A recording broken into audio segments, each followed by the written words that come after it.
Hello, and welcome to my podcast, Empowered to Thrive. I'm your host, Corrine Powell. I'm an intuitive guide, and I absolutely love helping people to heal from within so that they can create a life that they love, a life that they enjoy. We weren't meant to just tolerate and get through life. We were meant to thrive and enjoy the life we're living. Of course, we will have seasons and moments that are difficult and challenging. And the beauty of it is that we can be supported in those moments. I am here to be an aid and a guide to support you. And I hope that you will enjoy not only today's episode, but some of the past episodes if you haven't heard them yet. On this podcast, I talk about all things inner wellness. We also sprinkle in some spirituality and parenting, because as a mom to 3 kids, parenting is a big part of my life. I hope that you enjoy the episode and that there's at least one thing you'll pull from it and start to implement into your own life. If you want to follow me in other ways, you can find me on Instagram, Corrine_Change Radically, or on Facebook, Change Radically. Would you do me a favor and share this podcast with your friends if you hear an episode that resonates with you? And would you also go ahead and give me a rating and review my podcast? It would mean so much to me, and I would appreciate it. I hope that you enjoy the episode and that we connect. Let's talk about how traumatic situations don't necessarily have to traumatize us. Have you considered that before? That you can go through something traumatic and not be traumatized. This is actually the complexity of life and living, because we are going to be faced with traumatic situations if we are alive. But we don't have to be traumatized every time we walk through a traumatic situation. So let me explain what I mean. And as usual, I'm going to use my own life experiences to explain. A year ago, my husband had an accident on a job. He is an arborist. He takes care of trees.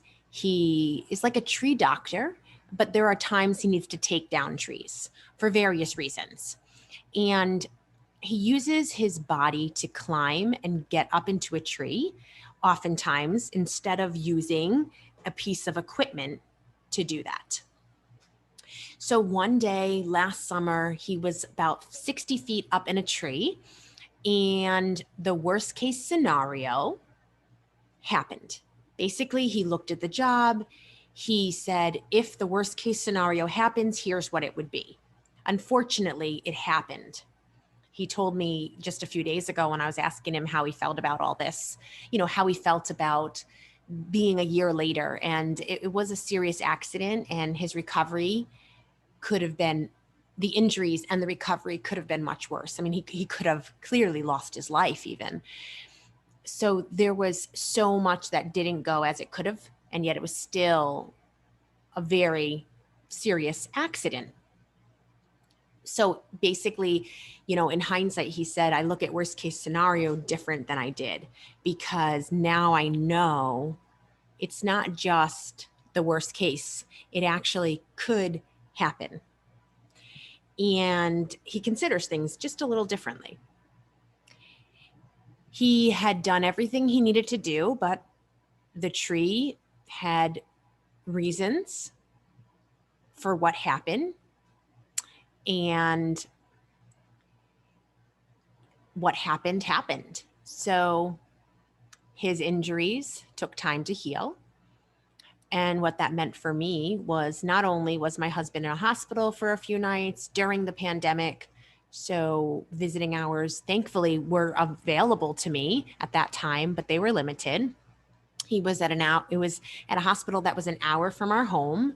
And of course I needed to figure out childcare for my children. And with my chronic fatigue, to lose sleep like I did the first night sets me back very quickly. So not only did I want to be a support to my husband, I wanted to make sure my children had what they needed, but I also needed to figure out how I could have what I needed. And here's the difference. In the past, I would have walked through a situation such as that, not thinking about what I needed. My focus would have been on what everyone else needed, and I would have totally ignored myself. So it took an extra level of energy to focus on what I needed as well. And what that meant is I took space and time to make sure I decompressed, to make sure I still had movement for my body, whether that was through swimming in the pool or taking walks. I reached out for support and accepted the help that was coming to me through the form of meals that friends would drop off and friends that would watch my children for a few hours or take my children for a few hours. And it was different than how I would have previously walked through an experience because, like I said, I would have made sure everyone else had what they needed, but I wouldn't have reached out and accepted all the offers of help. I wouldn't have even known what to do with all the offers of help. I would have known we need things, but I wouldn't have known how to utilize the help that was coming to me. And it was really an evidence of my inner healing and forward movement to be able to walk through that traumatic experience and nurture myself through it and take care of myself through it. And I reminded my past self that it wasn't going to be like it had been. I reminded my body that it wasn't going to be like it had been in the past. I told myself I was going to take care of me through this. And as much as that felt selfish, I knew that in order to not be the worst off down the road, and in order to walk this out in a way that was actually for my benefit and for my body's good, for my mental well-being, for my emotional health, for my physical well-being, I needed to walk this out, taking time that felt selfish because it was my means of thriving and surviving.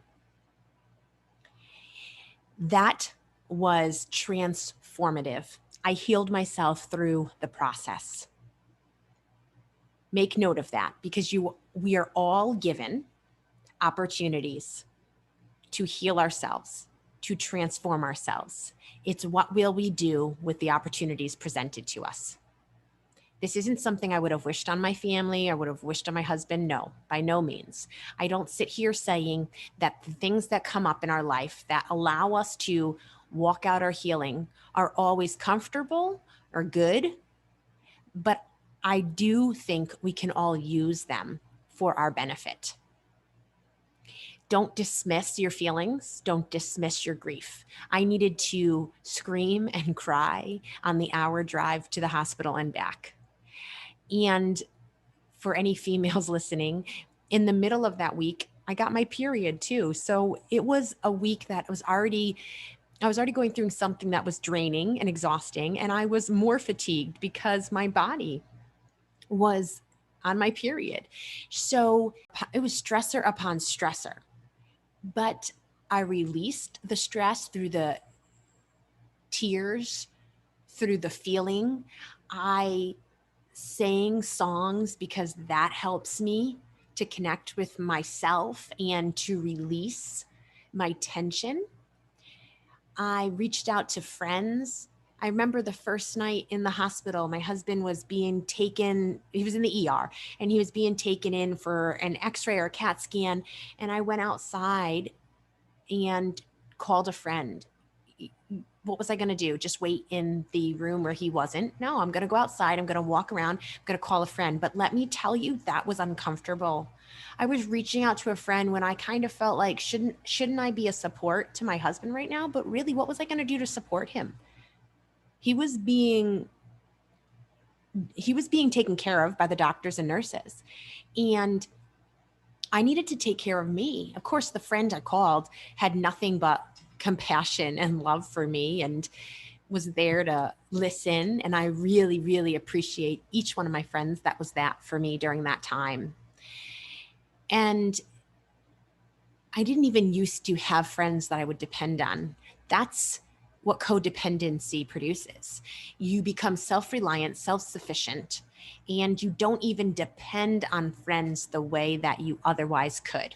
So I was learning new things through this experience. I was actually walking out my healing. And that is why it was transformative. I walked out untraumatized by something that was traumatic. My husband could have died. And I knew the reality of that. And I felt surrounded by peace and love.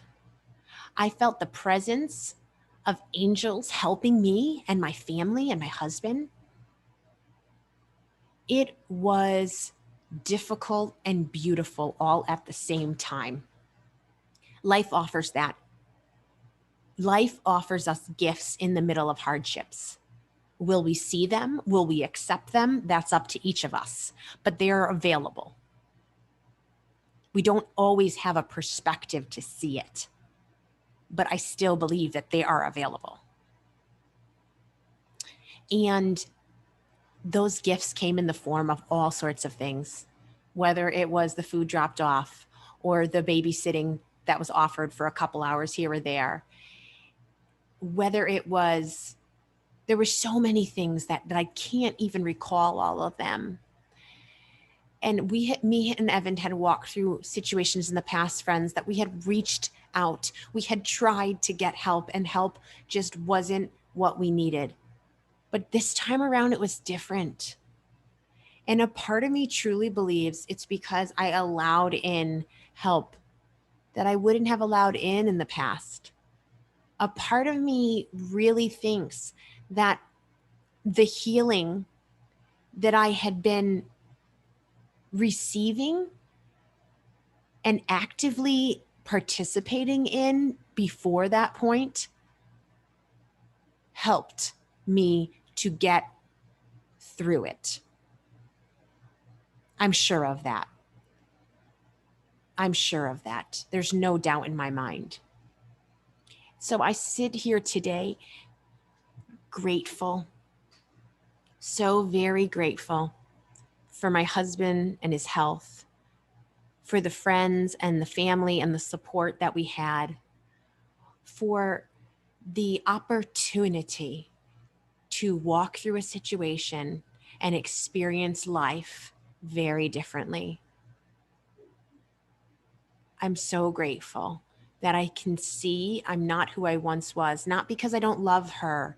My past self did the best she could. I embrace her and I hold compassion for her. But I'm grateful that I don't have to live the way I used to live, because it really sucked. It was an uncomfortable, unhappy way of living. I didn't have inner peace. I didn't have real, true, intense joy.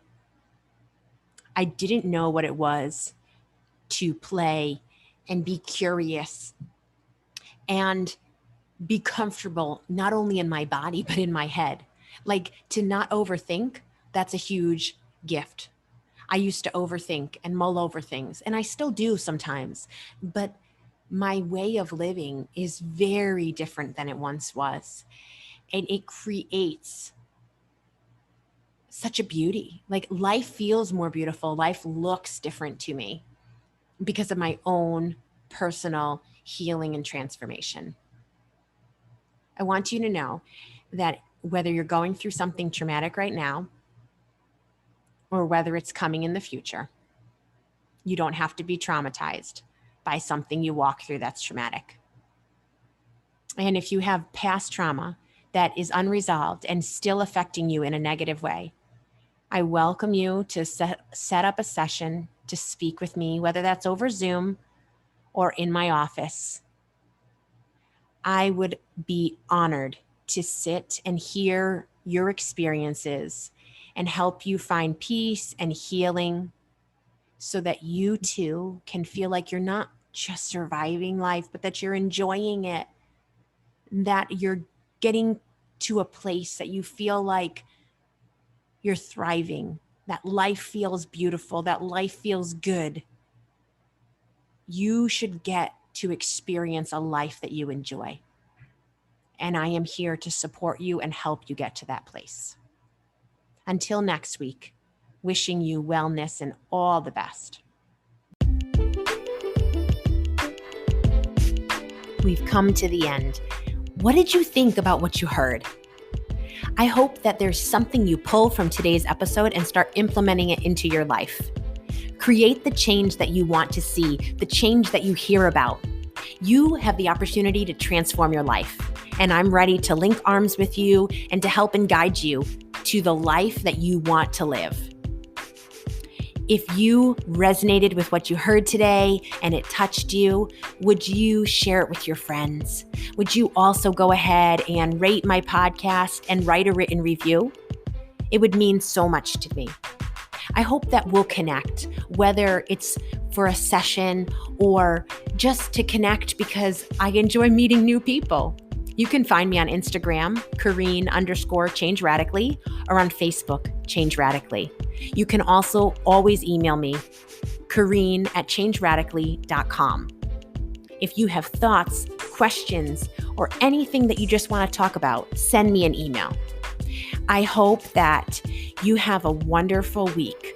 But no matter what your week is like, in the moments that are quiet, maybe it's when you pillow your head at night, or when you're driving in the car or taking a walk, or maybe it's going to be in the midst of the chaos with your children or the craziness of work. I hope that you'll remember how significant you are, that there is meaning and value to your life, and that I, for one, am so glad that you're alive. Catch you again next week.